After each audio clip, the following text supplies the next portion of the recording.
What's up, everybody? It's your boy King Hussle. And yes, it's the best money in credit channel on YouTube. So make sure you subscribe and hit the all notification bell. So whenever I drop new sauce, new lessons, new methods, and giveaways, you'll be the first one to be notified. You'll be the first one to know what's going on. Hey, you might be the first one to win something for free. So make sure you subscribe and hit the all notification bell on all the YouTube channels. Also, make sure you follow me on my Twitch, King Hustle Live. I do all my freebies and giveaways from those YouTube channels and the Twitch. So make sure you subscribe and hit the all notification bell so you won't miss out on nothing. Also, make sure you follow me on all my social media platforms. All you gotta do is click the title on every video. Once you click the title on every video, at the bottom of the description, all my social media links pop up, right? Got a lot of fake King Hustle pages out there, so please get a FaceTime verification call or video to make sure you see this face. Make sure you're doing legit business and you're getting what you paid for, right? And before we get anything started, this is all educational purposes only, not telling anybody to do anything. So let's get this thing started. Hey, let's get this thing started. Hey, what to do, my real King Hustle fans, supporters, subscribers out there, my real Hustle Nation Empire family members, and we are back at it again with the gems, back at it again with the sauce, back at it again with the information that's going to turn you into a boss. So you're tired of being a zero, you ready to be a family hero? Listen up, take a seat, get your notepad, and get your pen, because you already know when I drop these videos and y'all get them notifications, there's going to be some information that's going to help you win, keep you informed, or keep you entertained. So with that being said, you know how we coming, you know how we rocking like cutoff stalkers. We back at it again with the new scams, the new fraud, the new methods that's going on out here now. A lot of people are starting to target banks. A lot of people are looking to get to the bag. A lot of people are trying to figure out what ways, what methods, what can they do to make a lump sum of money very, very fast. And there are a lot of new scams, a lot of new methods out here that's going on, especially due to the technology and the evolution of the world. Now, a lot of people don't understand the real magnitude of the dark web, the dark world. And like I tell everybody all the time, like people got to start understanding that in this world, there are different people who do different things. You got your hackers, you got your fraudsters, and you got your scammers. Your hackers are the people who are good with coding, good with systems, good with databases, understands this matrix system, which allows them to be able to create certain things, certain boards, certain databases, malware to do certain things. That's all, everything is based off commands. And a lot of people like me, I'm in the cybersecurity world. Like for all my people who know me from the past 6 years, that y'all know what's going on. For all the new people who are on this channel or people who just are finding or coming across this channel, I am I am in the cybersecurity world. That I'm an ethical hacker. We're gonna put it like that. And I'm good with systems, databases, coding, networks. I have a team that I work with in Montreal, Quebec, and Quebec that's in Canada. Who what we do is we create certain programs, certain ethical tools for ethical reasons, for fun. We don't, but at the end of the day, a lot of people figure out ways how to reprogram certain tools to add certain boards on certain tools to do certain things, hacker things. And due to the government and different databases and servers and systems and programs and things oh, that's been going on, a lot of people have been getting into it's been easier for people. I'm gonna put it like this: it's been easier for people to get into the cybersecurity world because there are more hackers, more fraudsters and scammers out there that are creating new boards and new tools for people to be able to utilize and do certain activities with them. We could just say it like that, right? So everybody that heard of the flipper zeros, everybody that heard of the started learning about listen, first of all, there are so many different hacker tools out there that's being utilized that a lot of people have no acknowledgement of. Oh, get the cake together. We don't want to fall it over again. You know what I'm saying? Hold on. Let's get it right, y'all. Let's get it right. I don't know why I failed. Something out right here.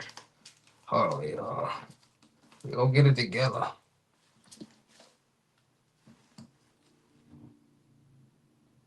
Gotta be safe. We gotta be careful while it's, you know what I'm saying, in place. So there's a lot of different tools. There's a lot of different programs. Like every day there's some type of new all right, put it like this. Because I really be trying to break it down to y'all so y'all can understand. So y'all know how websites are made. Y'all know how games are made. It's the same way hackers and compromisers and scammers are basically creating different systems, different malwares, and doing controls and brute forces on certain things to get passwords, to hack Wi-Fi's and do a lot of different things. So a lot of people have been asking me about this ATM jackpot and how what's being done and how is a lot of why are people seeing more news articles of people putting viruses on ATMs and making it disperse money called via ATM jackpot. Well, like I said, every system is programmed. So basically, people create these programs to command it to do something. So it might command it to do what does, command it to do what Yahoo does. It is all these different commands. And all these are coded in these systems. So malware is a basically is basically a virus. It's a virus, or it's a coded virus that once they put this code on this computer, because ATMs are small computers, once they put this code or this software on this computer, it now has a virus on it, and now it's being controlled. Just like how we get viruses on our computers and it start messing up, and that's how ATMs are being the same way. So people are controlling these viruses and making it disperse cash and do what it wants it to do. So what we're going to do is we're going to watch a couple people demonstrate how this attack happens. Yes, we're going to watch a couple people demonstrate how ATM attacks happen and why they happen. So with that being said, let's get into it. All right, shout out to CNET for this video on watch these hackers crack ATMs in seconds, basically showing and giving examples of how this ATM jackpot scam is being committed. All right, so make sure you guys shout out to CNET, fair use, analyzing, reaction, no copyright. Let's get to it. All right. Return on investment. And the return on investment for an attack like this is much higher because you can target multiple ATMs without leaving your house.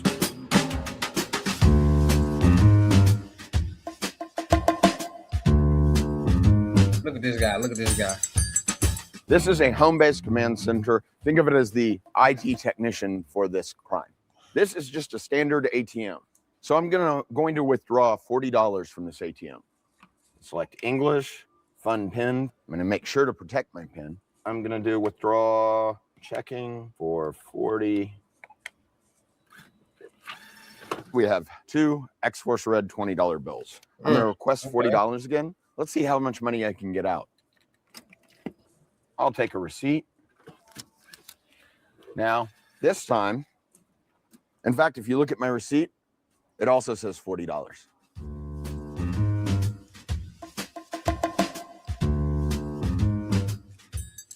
From a criminal point of view, one of the great things about this attack is that the bank has no idea what's happened. The bank told the ATM to dispense 2 bills. It has no idea that the attacker modified the response and changed it to 10 bills. And what operating systems these general y'all wouldn't even have caught that.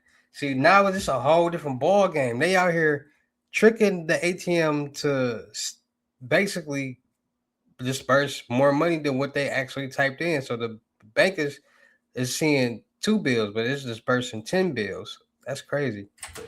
You see everything from XP embedded, XP, Windows 7, all the way up to more modern variants of Windows. So you're saying that the most vulnerable versions of Windows are deployed on thousands of ATM machines across the country?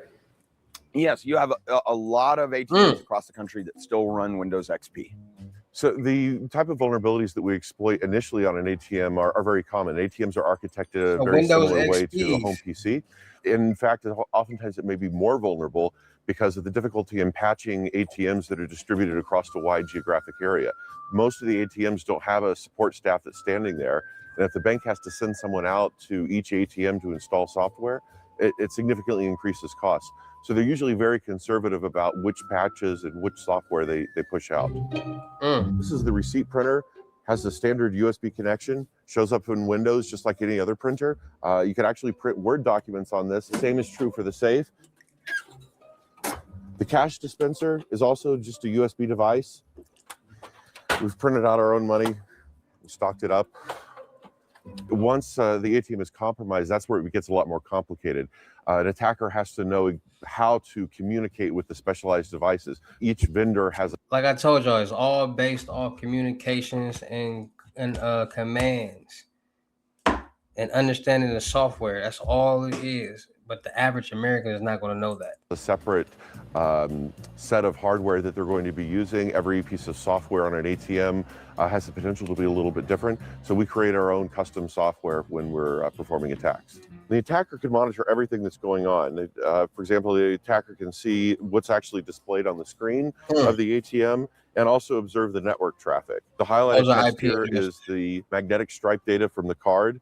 You can see the 4,000 is corresponds to the $40 that Charles requested. A lot of people assume that when an ATM withdrawal is processed, the bank issues just a yes or no response. But in reality, it tells the ATM how many bills to dispense. So in the response, it told the ATM dispense 2 bills, but we can modify it as the attacker, change that 02 to a 10 so that 10 bills are dispensed. Do I need 2 people? Do I need you extracting cash and some attacker sitting in a remote location synced up? Conceivably, he could do it from right outside the ATM, but it makes more sense because there's less risk to him being compromised if he can send a low-cost criminal employee to go pick up the cash for him. This is us taking control of the ATM. Now notice it goes out of service. Sometimes criminals may not want to put a card into the ATM for whatever reason, and they may just want to dispense money. Is often referred to in the industry as jackpotting. It doesn't even require a card. David is just going to remotely dispense cash. Easy.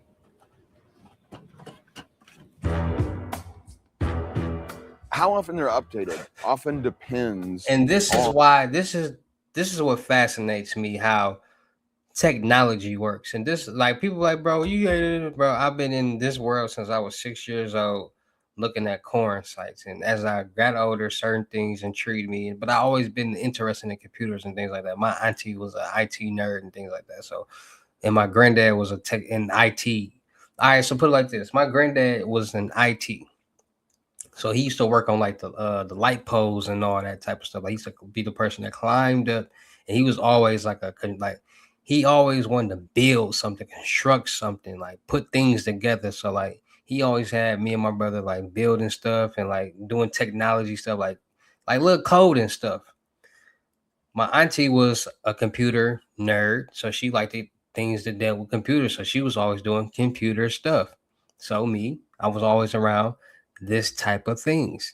So me being on the computer looking at corn sites led me to the dark web. And as I got older, I started to hear and learn, do things, and we're here now.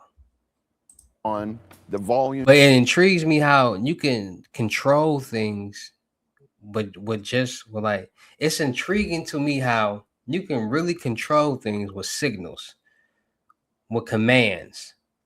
You can take over things with commands and signals, which is very intriguing to me. And it's always been intriguing to me. I always like the remote, like this results back to me being infatuated with remote control cars. How is this little remote commanding this car to move around and do exactly what I tell it to do? With commands and signals. And that's how everything in the world is being ran. So that lets y'all know it's real out here in the field and where my mind's been at. So yeah. Of usage for an ATM, but an ATM like this can hold over $200,000. In fact, in certain rare instances, they can be stocked with up to $1 million. And it's very difficult That's for rare. banks to I ain't never detect heard this no in the short ATM being run stopped up because for $1 million. ATMs don't have a precise way of measuring how many bills are in the back. It's just a counter. It's really only if the criminals empty the ATM completely of cash that the warning bells go off. So a lot of the technology that is needed to defend against it are things that are already on the market. For example, having encrypted network connections between the ATM and the bank. While that's been available for literally decades now, it's surprising how many banks are still using insecure network connections. Because the banks are cheap. The banks are like people. They want to spend the least money to make the most money. That's how it is. With that happening, it's making it vulnerable, the system vulnerable, the security vulnerable, which makes it easier for the hackers and the compromisers to do these type of things. When an ATM like this is compromised, it's the consumer that pays in the form of increased fees. They're gonna get their money back.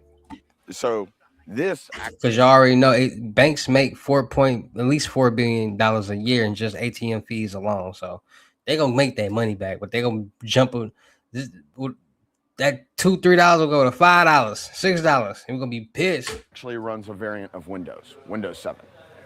Is that common for ATMs? Yes. So it's actually even common to see XP. That's awesome. Yeah, I mean, so when you've got something that basically puts out money like this, you don't want to mess with it. Criminals are interested in return. I keep trying to tell y'all, man, these ATMs, this just like people. I'm trying to understanding how the world works is very fascinating. Understand that everything that we do is based off databases, systems, commands, and we can control them to do anything. Like you can hack somebody's car.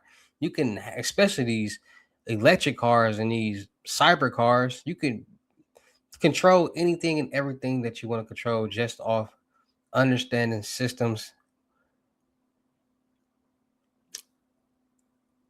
frequencies, all these things, because it just gets crazy. So with that being said, man, it's just all about being more safe, being more cautious, and being more aware of these type of things. Like I tell you guys all the time, make sure you get your Norton LifeLock to monitor all your financial, your social media and financial accounts to make sure no suspicious activity is going on, and to monitor the dark web to make sure none of your personal information is on there being sold. Make sure you freeze all three of your credit bureaus, TransUnion profiles, TransUnion, Equifax, and Experian. Make sure nobody can get anything in your name, and make sure you get new debit card and credit cards every so often. We tap and swipe and insert all day, every day, and our information is ended up on a lot of different databases, and there's so many compromisers and hackers out here that's hacking into these databases and selling this information. So if we get new cards, new debit cards with new information, it's a fresh start, and that old information will no longer be valid, and so if that was compromised, it won't even matter. So make sure you guys are staying more safe, staying more cautious, and being more aware out there, because we all are living in this real crazy world where these real things are happening. All right. So shout out to all my real King Hustle fans, supporters, subscribers out there, because without y'all, there'd be no